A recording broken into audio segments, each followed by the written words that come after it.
yan! Akin na nga to! Akin nga yan, di ba? Ako nga panganay, di ba? Kaya dapat ako ang unang kukuha. Hindi porket pakari ka. Lagi na lang. Akin na! Huwag ka nga sumigaw para kang si Mama! Tawan mo yan! Stoy! Tumigil nga kayo. Lagi na kayo nag-aaway. Siomay lang yan. Maghintay kayo. Bibili pa ako. Papa, si Denise po kasi ang damot-damot. Ako daw, ikaw nga yung ano dyan eh. Sabi kong tama na. Denise, Tasha, dapat hindi kayo nag-aaway lagi. Dapat lagi kayo nagmamahalan. Hindi nag-aaway sa maliliit na bagay, okay? Oh, anong kaguluhan to, mahal? Mahal. Pinagalitan mo na naman yung mga bata. Mahal. Ba't tayo nandito? Kumain sa labas? Pwede naman tayo kahit sa bahay na lang. Ano ko ba naman, Bes? Alam mo, gusto mo kumain dito sa David's Tea House. Mahal, may gusto kasi akong sabihin sa'yo, kaya dito tayo kumain para i-celebrate natin. Ano na naman yan, Mahal? Mahal, buntis ako. Hindi na talaga, Mahal. Buntis ko ulit? Oo, pero sana this time, lalaki na. Ay, kung babae yan, ako magpapangalan na. Baby Iana. Or, pwede na Baby Rachela. Kaso pangit yung Rachel. Iana na lang. Diba? Mahal, sana nga lalaki na yan this time. Pero kung ano naman yan, tatanggapin ko pa rin. Salamat, mahal. Oh, ano? Kumain na kayo, mga anak. Oh, Natasha. Kumain na. Tama yung pagtatalo. Sabi ko, bibili pa ako isa. Diba? Ito na, hati kayo. Nga. Bigyan niyo sis, kain na muna kami. Sige. Hati kayo. Ay, Brad.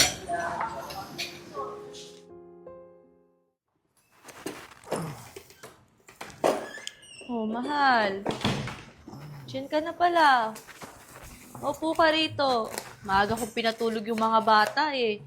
Para maaga tayong makaalis bukas papuntang Tarlac. Baka grabe na naman yung traffic eh. Grabe yung pagod ko, Mahal. Pahinga ka muna dyan. Pagkahanda ka ng pagkain dito. Teka lang. Mahal? Mahal?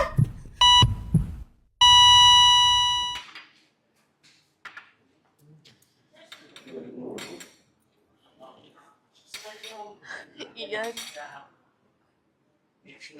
Iyan. Nasa ospital si Russell. Hindi ko alam kung paano ko haharapin to. Kagabi, bigla na lang siyang bumagsak. Sabi ko sa kanya noon, magpa-check up siya. Pero ayaw niya kasi sabi niya okay lang daw siya. Pero iyan, hindi siya okay. Alam ko. Anong ibig mong sabihin? Alam mo? Sinabi na sa akin ni Russell noon pa na meron siyang iniindang sakit. Pero hindi niya magawang sabihin sa'yo kasi natatakot siyang masaktan ka. Lalo-lalo na yung mga bata. Pero bakit hindi mo sinabi sa akin? Bakit hindi niya sinabi sa akin? Kasi mahal ka niya, Eya. Mahal na mahal ka ni Russell, pati yung mga bata. Ayaw niya makikita kayo mahihirapan.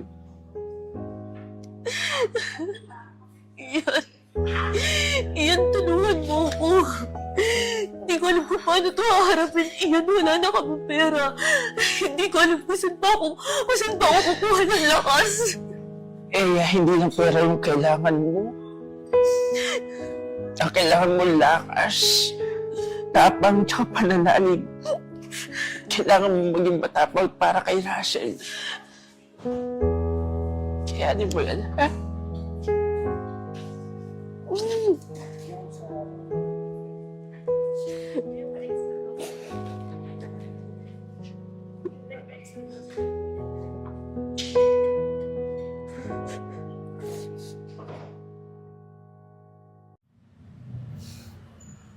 Besh, naalala mo ba yung kabataan natin?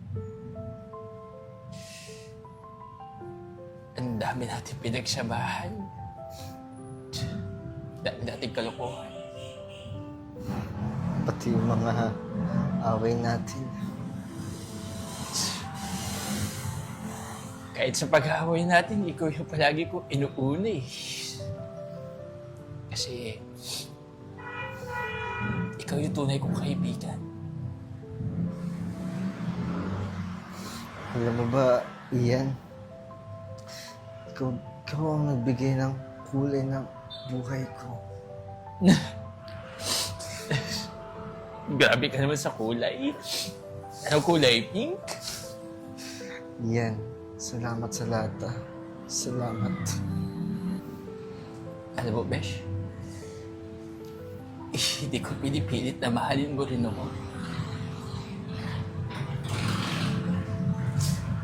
Ang mahalaga sa akin, malaman mo na nandito ko palagi para sa'yo.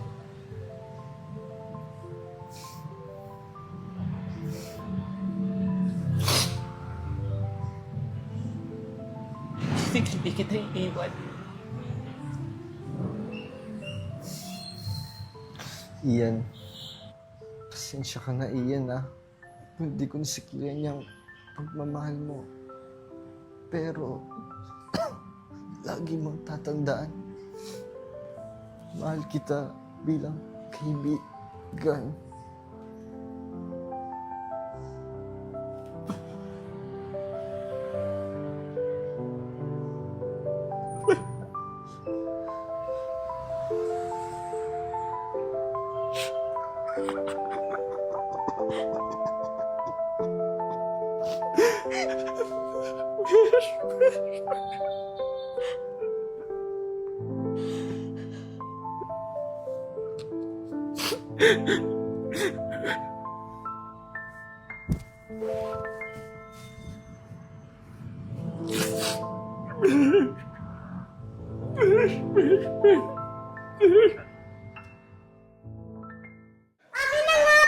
Akin nga yan, di ba?